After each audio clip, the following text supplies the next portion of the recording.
Add 1 cup of flour, 1 tablespoon of baking powder, 1/2 teaspoon of baking soda, and 1½ cups of buttermilk.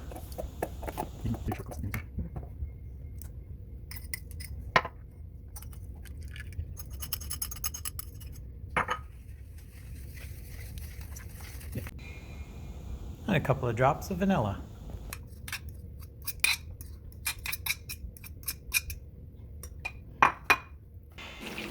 Add a few banana slices to the top to make sure there's enough banana.